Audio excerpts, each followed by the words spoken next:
to order, and kind of just do real quick. It looks like we may have some other folks dropping in on the line and so forth, and so we'll kind of deal with that as people come in. Real quick in the agenda today, as we talked and so forth, want to do a couple of things. Number one, just talking about the meeting cadence, because we've had some meetings that have been canceled and so forth, and so we'll have a brief discussion regarding what cadence do we feel we need. And some of that will also have things related to how we're kind of progressing and moving forward, because we've really taken on kind of some different initiatives through both our charter as well as what we've reported out as our annual report, dealing with, of course,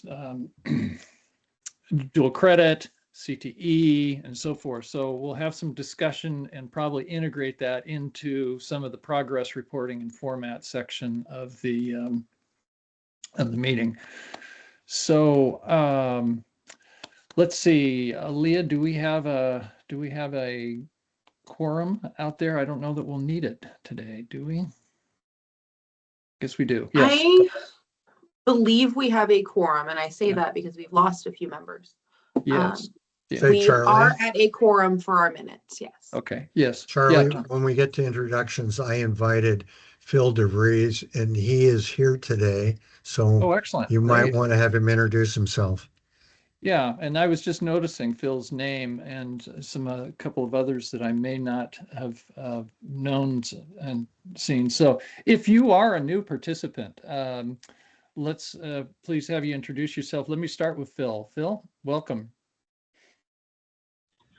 Thank you so much, and thanks, Tom, for inviting me. My name's Phil DeVries. I'm with an organization called Legacy Success Project, statewide education, access, and success nonprofit group, but with a particular focus on generational wealth for students. So, whether that the best avenue to that be a four-year degree, or in many cases, as we do work in a lot of different communities across the state, CTE pathways, apprenticeships, aligning education and workforce is a huge emphasis of our work.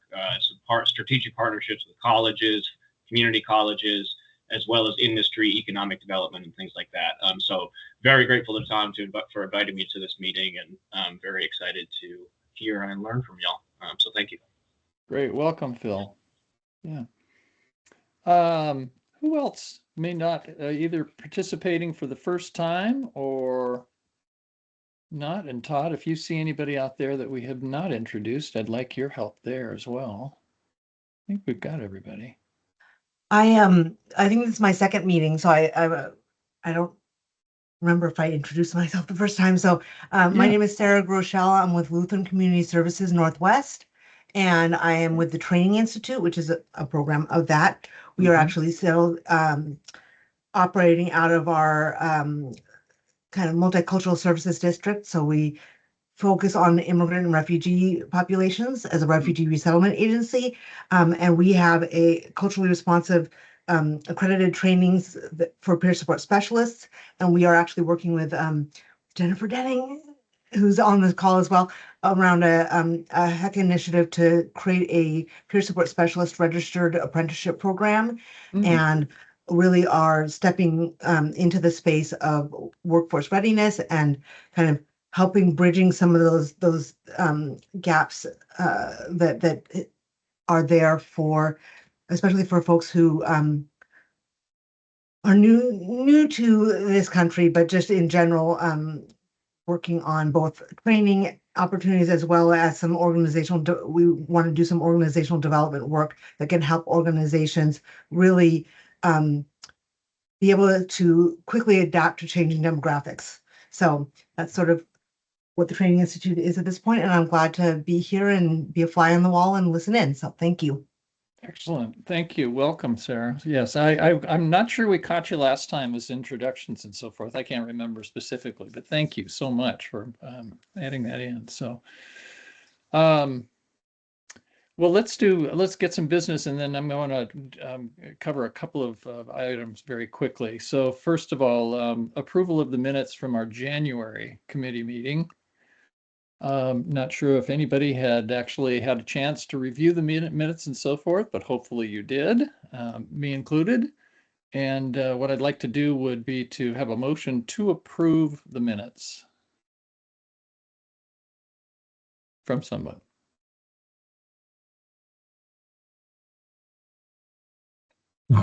This is Eric. Okay. Move we approve the minutes from January 7th. Great, thanks, Eric, very much. I'll second the motion. Okay, and that was Dean? Okay. Is there any further discussion in regard to the minutes?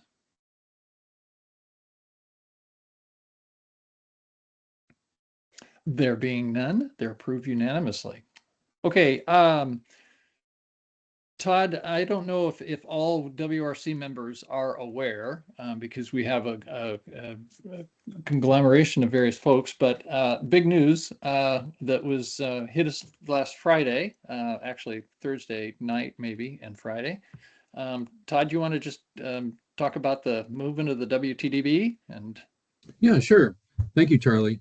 So excited to announce that the WTDB staff and the work of the Workforce and Talent Development Board, as directed by the Governor's Office, will be moving from the HEC, Higher Education Coordinating Commission, over to the Oregon Employment Department.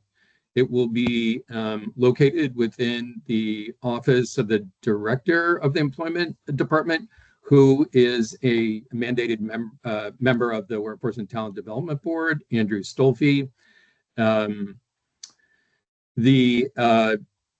Within the Office of Workforce Investments, in addition to the WTDB's work moving over to the Employment Department, Title I of the Workforce Innovation and Opportunity Act, which includes the adult, dislocated worker, and youth programs, will also be relocating over to the Oregon Employment Department. As you might imagine, that's a bit of a heavy lift for the two agencies to pull off. Their leadership management is working diligently between the two agencies to make that happen as soon as possible. Sort of the last I heard, just generally speaking, is that at some point this summer,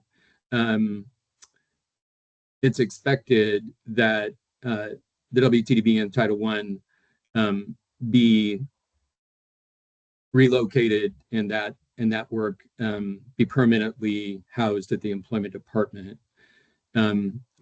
Personally, I'm excited about it. I think there's a good fit with the Employment Department in terms of their scope of program, or I don't know if you want to say portfolio, but the breadth of the different work that happens at the Employment Department, I think fits nicely.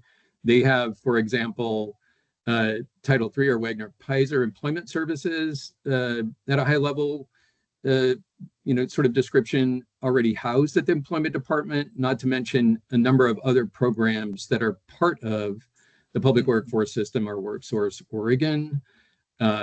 So I'll also say, Charlie, that after the retreat that the WTDB had last Friday, I think there was a strong sense of engagement and a sense of perceived opportunity and excitement about that move. As I debriefed with Chair of the board, Venkat, after, I think members, I don't mean to speak for you, Charlie, but just my observation was that members were pretty excited about it, and there was quite a bit of buzz, a great conversation, and very hopeful about opportunities ahead.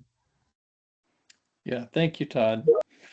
So again, we were in a side conversation yesterday and realizing that not all members had heard that as well. So we're getting the broadcast news out there and so forth. And I mirror Todd, your comments in regard to the enthusiasm and so forth. And I'm looking forward to I'm trying to get a meeting with Andrew so that I can actually advise him of the work that we're doing here as the WRC and how that integrates into and potentially integrates into OED and what support potentially OED can provide to us, up to and including perhaps some links of individuals who will be sitting into our and coming into our activities, including, for instance, the workforce readiness. So anyway, so good things there.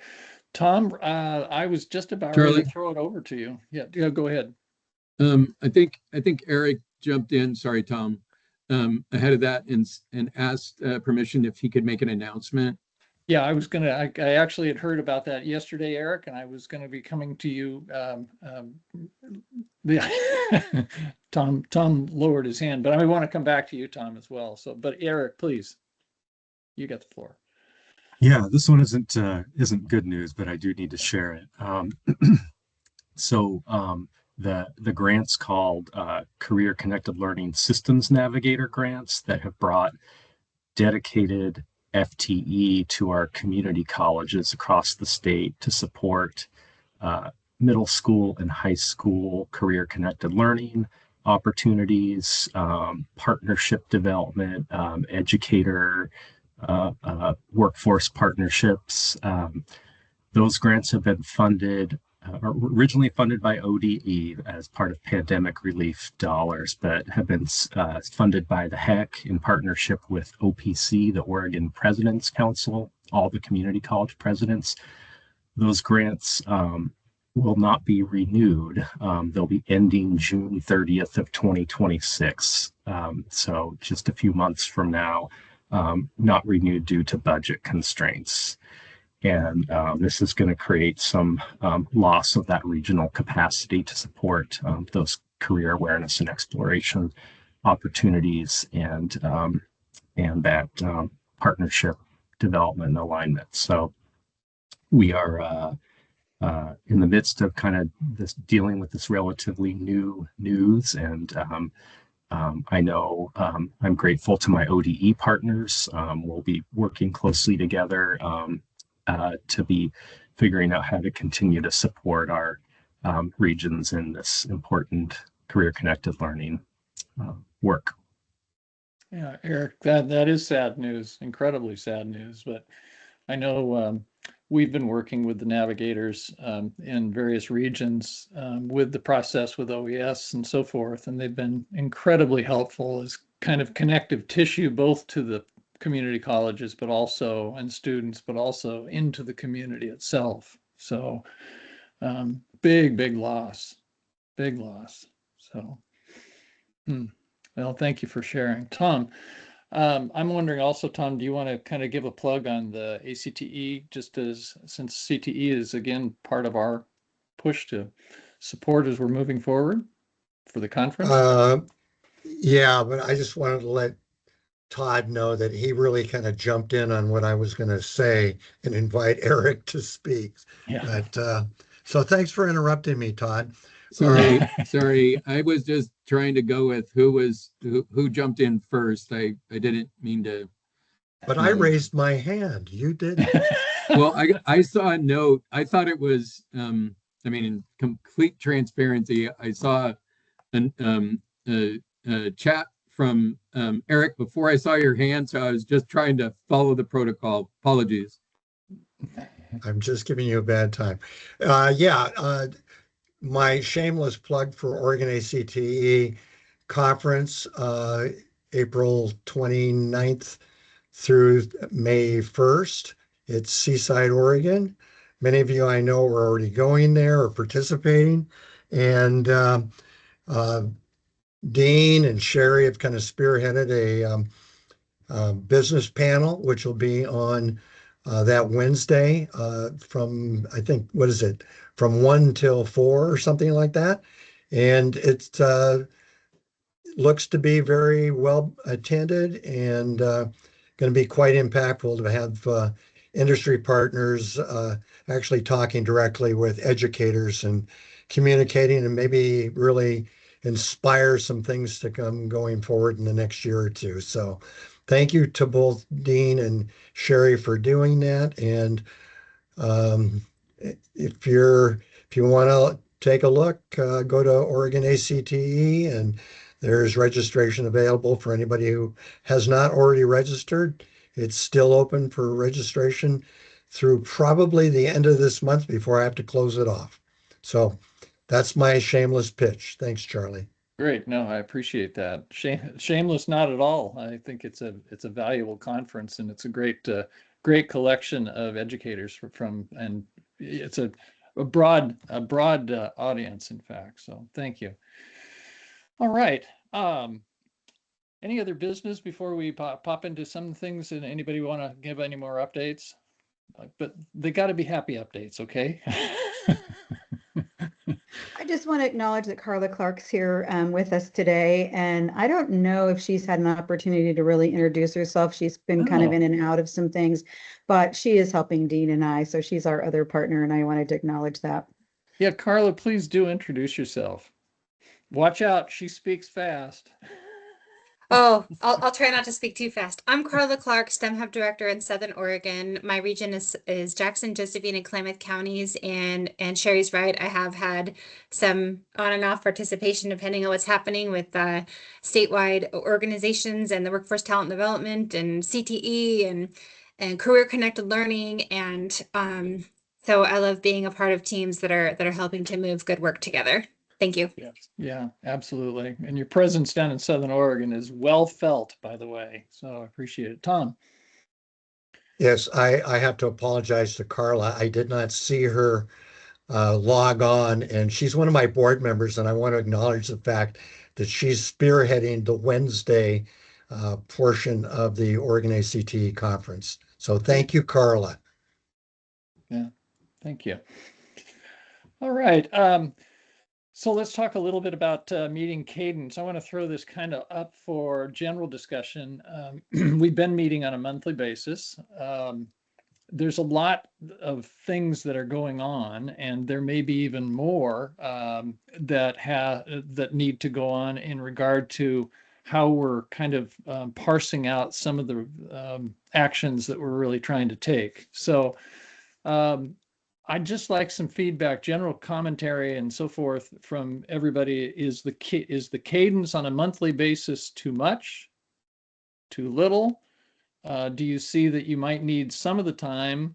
Because my sense is we're probably going to fracture into some, not fracture, but we're going to put some efforts into some specific actions in regard to what we have chosen to support and try to move forward. For instance, STEM Lift, or what do we do to continue to support the CTE, and what does that look like? So, but anyway, cadence first.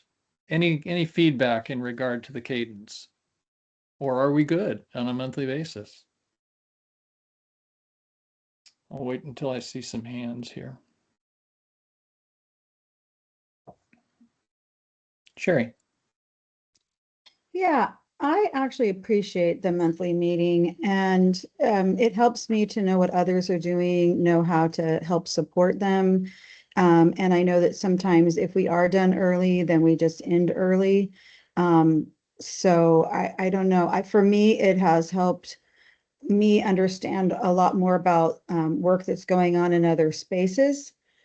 So maybe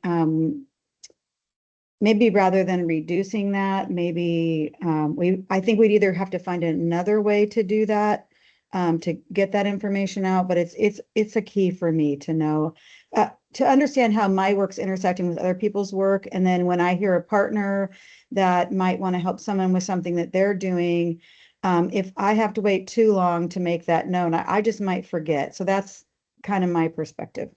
Okay, great. Thanks, Sherry. Todd. Yeah, thank you, Charlie. I was just going to mention, something that several of you already know, but some might not, and that is that the WTDB, with current leadership of Venkat as chair and Skip Newberry as vice chair, have really sort of leaned into meeting logistics and sort of operations, and are really moving the board to sort of different thinking around meetings. That said, I think that this committee does a really good job of not meeting just for meeting's sake. But moving into sort of a new meeting philosophy, shorter meetings, meetings only if needed, meetings that focus on decision making and problem solving, and not meeting if we don't have a solid reason to meet. So again, I'm just sharing sort of a bit of a shift that's occurring with the WTDB. But again, I think this committee does a pretty darn good job of espousing and practicing those types of things. Thanks, Charlie.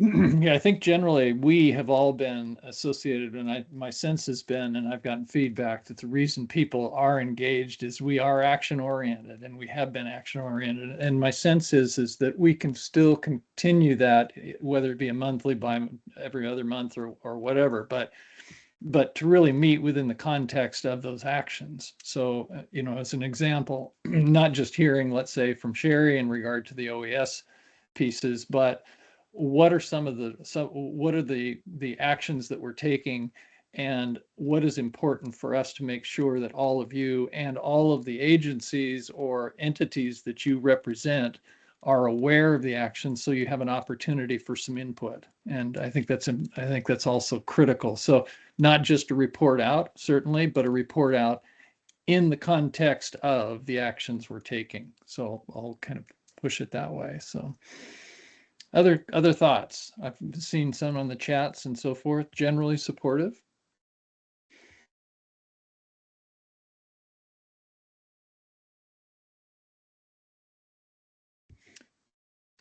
Sherry, yeah. You have two hands up, actually. Wow. You're on mute.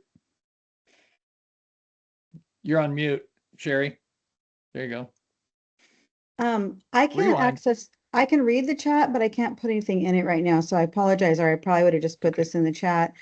I'm wondering if there are other people that we want to invite that would be good partners. So I didn't know if you were going to talk about that as well, Charlie.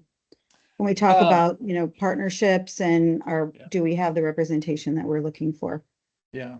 I didn't have a specific agenda item in regard to that, but I thought within the context of getting some of that progress reporting and so forth, it might be important for us and I think we should always be asking that question: who's missing from the conversation that really needs to, and whether it's a representative of a larger group, or if it's a particular, we may want people to come in and then out of the conversations based upon the action that we're taking. So that might be helpful as well. Tom?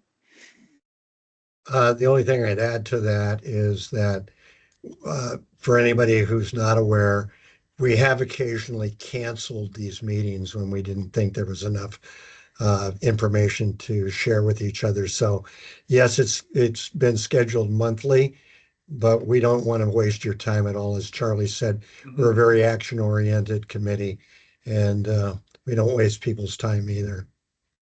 Yeah.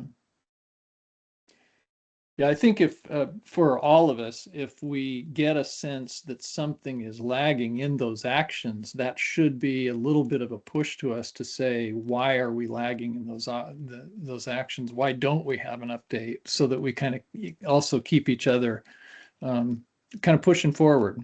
Because I think a lot of the initiatives that I think we've developed and that we're looking at, Todd, back to your comment, my sense is I think we've mirrored what the Workforce Talent Development Board wants to be honest with you. And I'm not saying that in any kind of an ego fashion, but I think we've done a terrific job amongst the members here of having valuable input that makes a difference for people.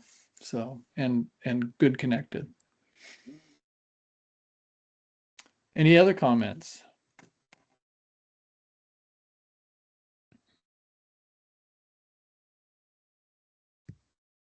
I don't see any other hands raised. So what I'm pulling out is that generally I think people are okay with the monthly cadence. So my sense is we will keep that up. And then Todd and I generally touch base with one another a couple of weeks before a meeting to say, hey, are we hearing through our various channels and so forth, activity that warrants us getting together? Is there a conflict that we need to work around and so forth? So we'll go ahead and keep that cadence moving forward. And Aaliyah will get those. I think they're already scheduled for 2026. So, and I think I've finally got my calendar figured out, so they're actually posted in there. So, Todd. Yeah, good to hear, Charlie. One thing that your comments made me think of that we haven't discussed, but that Aaliyah and I have talked about a fair amount on all of the WTDB meetings and committees is it helpful to put out a regular cadenced agenda request in terms of topics that folks would like to be covered? We've done that off and on, but in a meeting not too long ago, sort of, like a lot of different committees, wondered if call for agenda items would be something that you'd want us to, tickle you a couple of weeks before every meeting, just to make sure that you can participate in setting the agenda. Thumbs up from me. I think that's a great idea.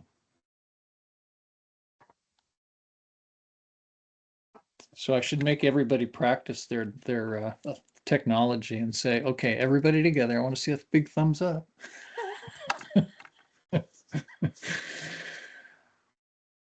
Yeah, why don't we integrate that in? And we'll try again. Tom and Todd and I can keep our ears open in regard to people who may want to have some time on the floor and so forth. Let's move into the progress reporting.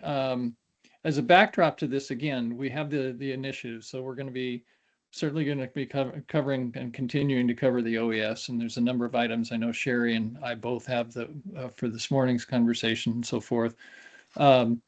The dual credit is another key element within that.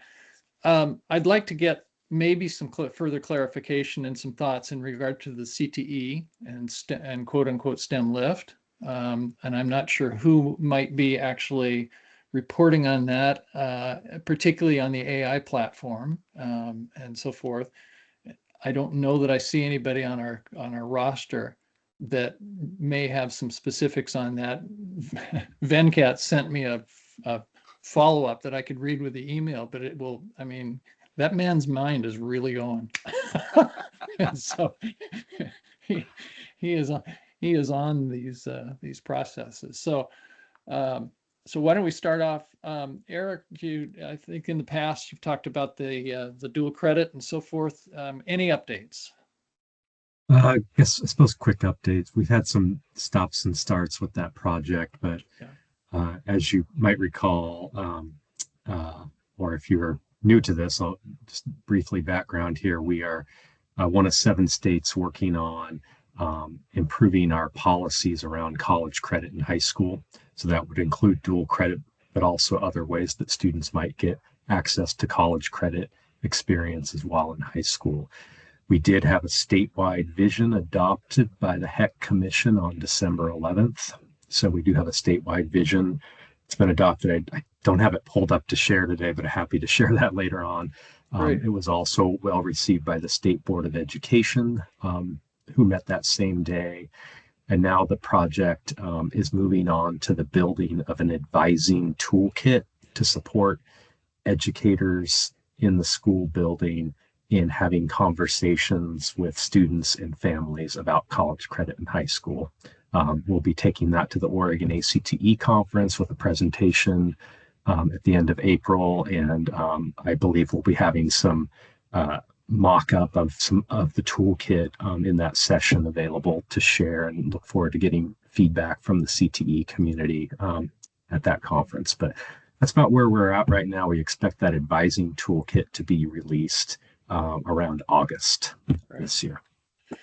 And if anybody on this committee would like to connect further in regard to any of these initiatives, then I would suggest get directly in touch with Eric. And if there's anything, Eric, that we can do to help bolster the activities or push it forward and so forth. One of the things that I took out of the strategy session from the WTDB is that we truly want to be a larger voice to the governor and to the legislature in regard to these elements that are critical to Oregon's success. And I think this is one of them that we identified as being critical, certainly. So, all right, Sherry, I'm going to turn it over to you on updates on OES.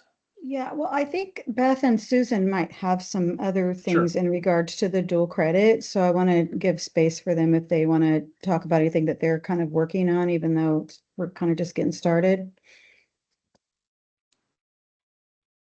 Beth and or Susan, do you want to add anything for the dual credit?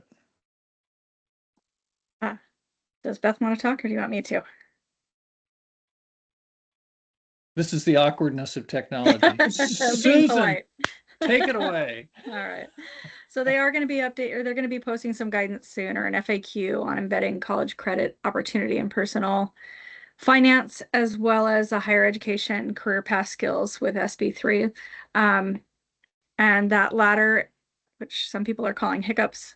I don't like that, I don't think, but the HECPS, Higher Education Career Path Skills, includes employability skills as one of the standards. And OES is a tool that can be used to uplift that element of the standard. So that guidance, I think, is going to be posted very shortly. I saw it, it looks great. Great. Beth, anything to add? I'm sorry, I was transitioning. I missed what happened or what was being talked about. I just heard the OES and the employability skills embedded in the yeah, I was higher thinking education more in terms of some thoughts around maybe having some dual credit around the 0.5 financial and the CCL. At least I know there's some talks going on, and I thought maybe you could share just what's happening in that space. Yeah, just some early conversation around, well, Sherry and I are trying to meet to talk about with Chris Siddell at Oregon Department of Education about dual credit, and that is allowable with the personal financial education and the higher education career path skills, those two content areas. And so we just want to work to try to find what a model could look like that community colleges could kind of take that on. So maybe there might be, we can get that across more community colleges in the state and more opportunities for students to get dual credit. So we're just trying to see what a model potentially could look like. Sherry, was there anything else that you wanted me to mention about that? That was it. I just think it's helpful for people to know that things are in the works, even if we don't have all the clarity in the world, because sometimes they want to weigh in or they have a thought. And again, I think this group gives us that, where people can say, hey, I heard you talk about this or that, and I wanted to weigh in, or I had a thought. So I think that's really helpful. I did, Charlie, I heard you talk about STEM, and I don't know if other people have things to say about STEM. I don't have anything really earth-shattering, but I have been talking with Deb Mumhill, who was asked to help finish up a few projects as they bring Stephanie on, and we're going to want to make sure that we give an invitation to Stephanie to join this group.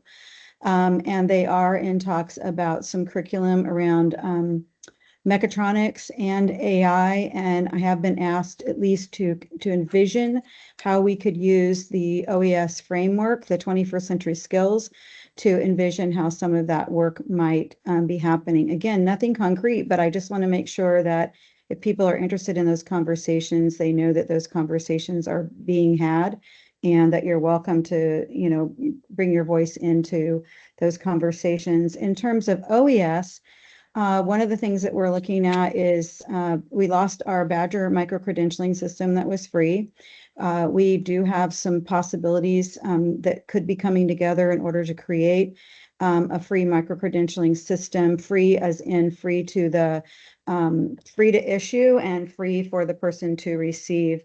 the badges. We see lots and lots of areas that could be used, but we are probably going to stay focused on OES just as a pilot and a proof of concept as we move into that work, so that we're not going too broad. But obviously, if a system does get raised up, there will obviously be lots and lots of opportunities to expand that. We're also asking the WTDB to be helping us think very thoughtfully about this work. So it's not, like a rush. It's a thoughtful process. And we do know that we have identified a software developer that can do this at a price that we might be able to afford. So those are some things that we're talking about.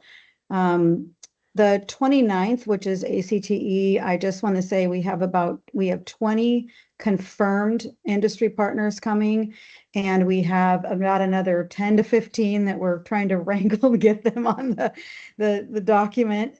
We would love to have a few more, and we're going to be just identifying, each partner will identify a couple skills, organ and playability skills, and give kind of we call it a sprint. It's a 5-minute, here's what happens when this goes wrong.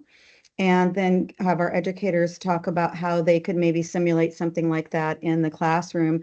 So that is around OES as well. We're also going to be looking at AI and how it's used. So we have three very small sessions all at the table.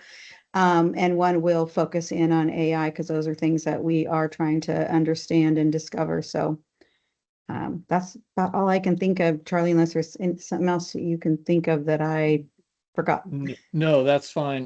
By the way, Aaliyah, I just tried using the chat as well, and I don't know if it's a system problem or so forth, but I don't know that any of us actually have access to the chat. I'm not sure why that's happening, but I just wanted to throw that out there, because I can't add into it either, because Venkat, I'm going to come over to you here next, but I want to tail on to something on the micro-credentialing piece first, but I did see you there, so get prepared, Venkat. So the conversation on the micro-credentialing, I think, is really critical to this group when we take a look at it. When we talk about bold initiatives, one of those bold initiatives is actually saying, if we've got people that are getting skills, we want them to be able to have something that they can take with them as they progress both through their educational path as well as their adult path.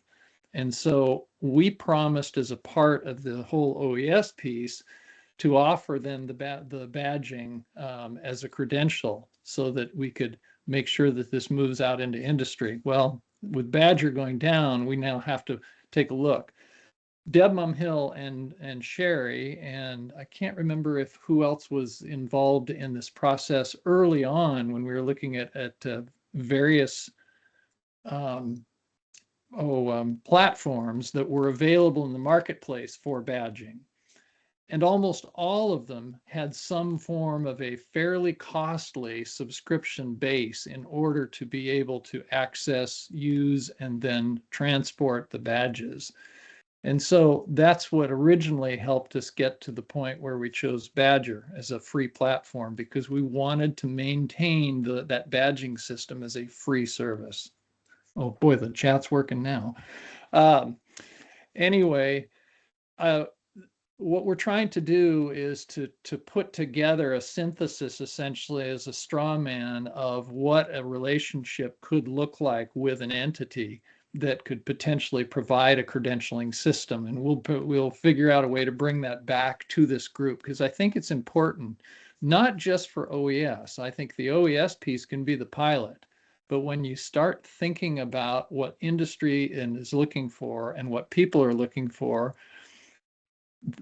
going the full college track, for instance, is too expensive for a lot of people. But going through a track that they may be able to garner 2 or 3 critical skill sets that allow them to start their work path is critically important. And so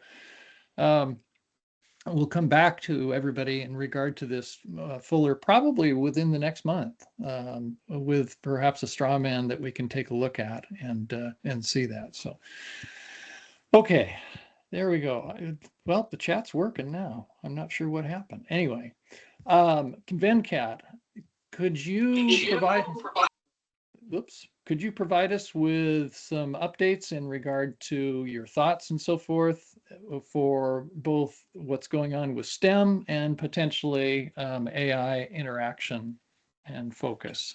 Yeah, happy to, Charlie, and good morning. Sorry, I was a little bit late getting to your meeting, but I don't have the very latest updates. Shauna should have the numbers, but before I left last month, I was away out of town for about a month or so, but before I left, Shauna had provided an update to Todd and me stating that the Conmigo licenses had been allocated among 1,200 students, a little over 1,200 students across the High Desert ESD and Lynn Benton ESD and the Umatilla School District.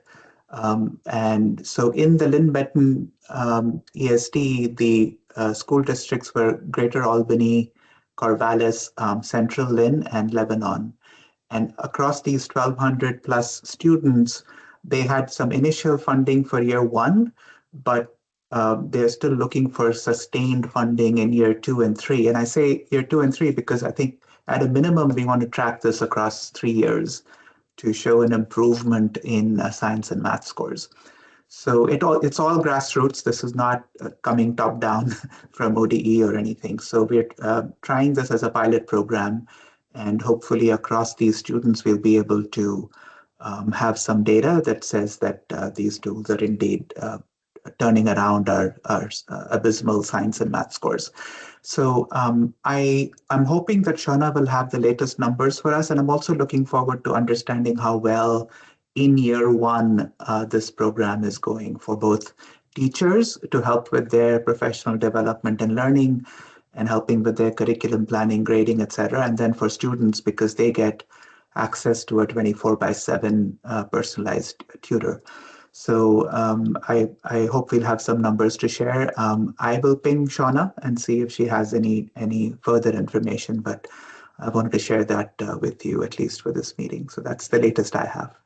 Great, thanks, Venkat. By the way, you're going through the same progression that we've got in OES. We're not necessarily part of the system, but we're impacting the system. So thank you very much. And I would really urge members that if you are interested in how AI can potentially be integrated both within the student's path, but also bringing perhaps some tool sets that we have not fully understood at their use to the instruction process itself, please get in touch with Venkat and add your voice into it. Venkat, I'll come back to you. Sorry, Charlie, just two more thoughts. One was that I'm really happy that Stephanie has been invited to this meeting, Stephanie Solomon. She's taken over from Deb Mumhill and she'll be leading Oregon STEM. So through the STEM hubs, we should be able to get more of these programs into schools that the hubs directly interface with. And secondly, for funding in year 2 and 3, I know Todd and I have been talking about how to secure that funding, so I'll let him speak to it. But one of the initiatives we're trying to do is to get industry involvement, and we plan to talk to Analog Devices. Jose had reached out asking how he can help with this program. So that's one avenue, and I'm sure Todd has some other paths to chase down. Dollars always help, don't they? Todd, did you have something you wanted to add? Yeah, thank you, Charlie. Thank you, Venkat. As I shared with Venkat, I have heard good things about Sarah Whiteside down in Lynn Benton and the hub there. And I had a good conversation with her, trying to better understand what data and feedback that they can get on their utilization of Conmigo. So she was super helpful and engaged about it. She reached out to Khan Academy to better understand what data they might be able to grab. She's also in the process of, based on our conversation, collecting some quick feedback from educators and other folks that have been involved with Conmigo. including perhaps some student engagement. She pulled together a quick survey that she shared with me that she's going to be sending out here pretty quickly to educators. So I think bottom line, the point is that she is going to try her best to get us some hard and softer anecdotal information and data, so that, you know, that can help Venkat and I in our conversations with a couple of industry folks in terms of longer term funding. I also wanted to just mention briefly that we did get indication back upstream from HEC that there may be available, well, that there would be available some minimum based funding for pilots over an extended period of time. Yet, because of the recent announcement with you know, the moving of the WTDB and Title I over to the Employment Department, I'm not sure, unfortunately, where that stands. But I have it on my list to follow up to see if that's still going to be an opportunity or if that's changed. So that's all I've got. Thanks. Oh, Venkat, I did ping Shauna to see if we could get more recent numbers, and I haven't heard back yet. The theme, obviously, with budgets and so forth is the criticality now of reaching out to other sources, potentially to assist us as we do the go forward. For instance, the OES, without ODE's help and so forth, we would have been stalled years ago. So Maggie and the folks at ODE, thank you very much, Susan, and so forth. But the other side too is that what is also happening, I know, particularly in regard to OES, is that Sherry continues to comb the network of grants and opportunities, as well as foundations and so forth, that complement potentially our efforts. We have a story to tell, and it's a very compelling story, and I think it will garner some interest potentially with some private funding. So one of the things we've continued to talk about is threading public and private funds together in a way to create a kind of a woven funding strategy. So please, for anybody that is out there, if you hear of or are aware of any particular foundations, funding sources, grant funding sources, have a relationship with folks that have that, let us know and let's see where that may be able to thread. There are lots of needs out there, obviously. So, and I know I'm speaking to the choir in regard to this one. So before we leave the meeting, since it's about 12:49, I'm a little confused, actually. I'm going to just throw this out there. We have a statewide CTE advisory board, and then we as a body also have said we really feel as though CTE needs to be a foundation of workforce training. I mean, that was part of our WRC report and so forth. And I'm trying to, in my head, to think about what does that mean? What forms of actions? Because I don't necessarily, because I just read through the WRC report before the meeting today, and I'm a little confused in regard to what actions that we might tangibly put to this particular initiative that will assist. Obviously, our voice, our legislative voice, not necessarily quote unquote our advocacy, but presenting information that supports CTE.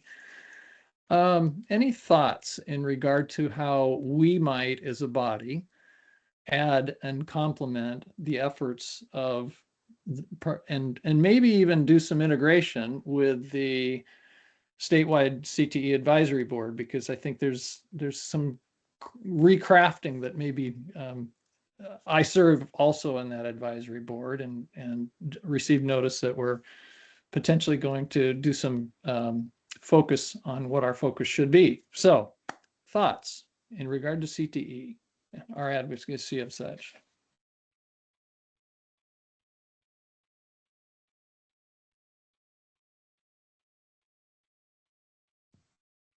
Todd, I see it, Carla. Okay.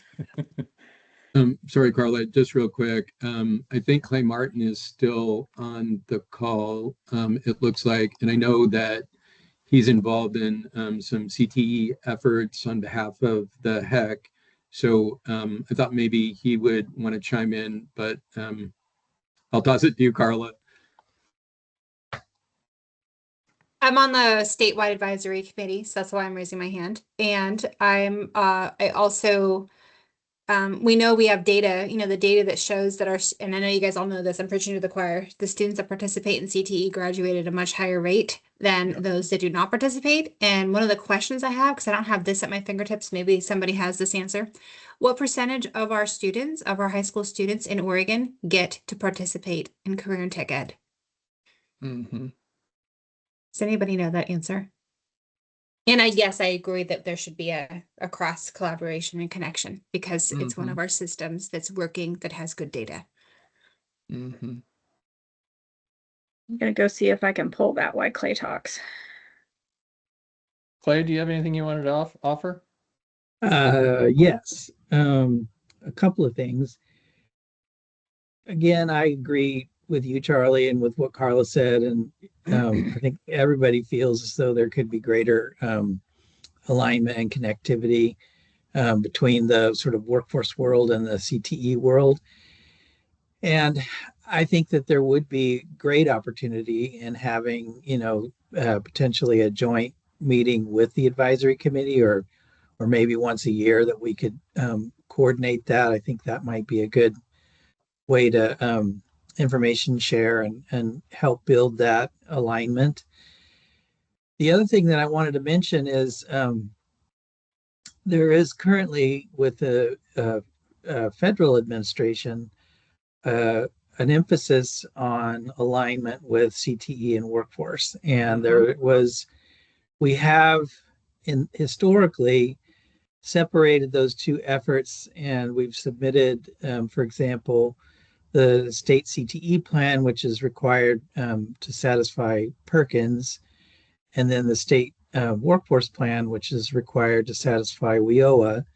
And those two have kind of operated in separate worlds. This particular go round, we have a modification that's due like right now, basically, where we're trying to increase the alignment between those two plans and demonstrate that as a part of the modification. It'll probably end up being something, I mean, this is me speculating, but I think I've heard a lot of people agree with this thought that that combining those two plans may be a requirement in the future. And so the more that we can get ahead of that, the more that we can do things at our own initiative, I think would be to our benefit. So more of an encouragement and a little bit of background information. But I do feel like you and others, that greater alignment would be really helpful between those efforts. Great. Carla, did you want to add anything? Okay. All right. Sorry, I was looking for my button. I put it in the chat. I just think it's Okay. a good idea. Great work. Yeah, And we're perfect. doing that, and we're making those alignments in Southern. So I imagine, I would hope it's happening elsewhere. Well, and it's interesting too, just as a perception on my part. We oftentimes kind of garner our gathering together, and I'll get to you just here in a second, Sherry, based upon kind of the flow of funds. But the other side of it is that it's also just makes sense. When you have a workforce that is needing talent and so forth, and you have the systems of delivery that are there, why the hell can't we make sure that those are firing off at the same target? Yes. And the other data we have to go with this, that is just, I feel like we're on the verge of something really amazing here, is we have some talent data. We have youth science data in a large part of Southern Oregon and some other places. So here we're measuring and helping students understand, what am I really good at and what am I interested in? And then they're taking their classes. And while we have industry over and over again telling us we're running towards a cliff, we've got people retiring and a shortage of skilled workforce. And what are we going to do? And if we can help students, whether they're a part of CTE or not, again, Right. look at, because we're measuring that Exactly. across the whole school. What is our talent, and helping those students have those chances to explore and find their niche? And then they're excited to go enter into those work-based learning opportunities, and then we're not having a problem as much with employability skills either, because they're excited to be there. They have a reason to learn. They're finishing their math classes. Yep. The list goes on. Boom. Yeah. Yeah. Drop mic, Sherry. Yeah, well said, Carla. Thank you. Just quickly, sometimes I am going to be vulnerable here, but I'm going to say, like the workforce boards and stuff, it took me a long time and I'm still not there, but learning those systems, learning what all is going on in those spaces. I get a little confused sometimes with CTE because I hear about different boards and then I hear about different people that are on the boards. And then I start thinking, well, is that the board? Is that board? So maybe a little schematic that could help us understand. Then I hear, one person on a board say, I never heard anything from this board. And so maybe one of the things we could do is to try to help develop out what that looks like and help improve that communication. I don't mean we're the ones communicating, but can we help improve that communication? And I think that probably is all over the place, right? We could be a group that, and I think we have been that group. I wanted to quickly say that Susan and Maggie and I are getting together in about a week and a half to really think about how we get this information, meaning OES in particular, out into our middle schools, because we know it's really, really important to get that into that space. Our pilot gave us the results we were looking for, and even beyond. So we're going to be looking to do that. So just want to throw that out there in case any of you are interested in that conversation as well. Great. That's excellent. Well, I encourage people to maybe think about that CTE connection. Again, we have the statewide advisory board. Carla's a member of that. I'm a member of that as well at this point. And so if we can kind of determine what might be some actionable items or some things that we can do, that you've mentioned it, the tangible one, for instance, Sherry, which is, how do we thread that system together so we can understand it a little better, and also so that we don't keep hitting the same people. Being active in a community of saying, well, I'm on this advisory board and I'm on this advisory board, but aren't they really advising the same thing? So, all right. By golly, we've run out of time. Hey, real quickly, Charlie, Phil's got his hand up still. Yeah, Phil, please. Thank you. And I know we're at time, and I've just been invited to sit in, so I'll be very quick. I just wanted to mention a couple of pilots that we currently have going that are pretty directly related to this and may be of interest, that I'd be happy to talk to anyone about more. Starting at the 4-year higher ed level, we have a partnership with one of the state schools that's specifically built around transfer pathways, applied credits based on student workforce experience, and dismantling articulation barriers. And we're still in the pilot year, but if anyone's interested in talking more about that. Meanwhile, we're working with Oregon Small Schools Association and Dr. Carter down in Lakeview, specifically around a lot of the students there have expressed interest, particularly in union workforce pathways. And so connecting school with AFL-CIO, Carpenters Union, IBEW, et cetera.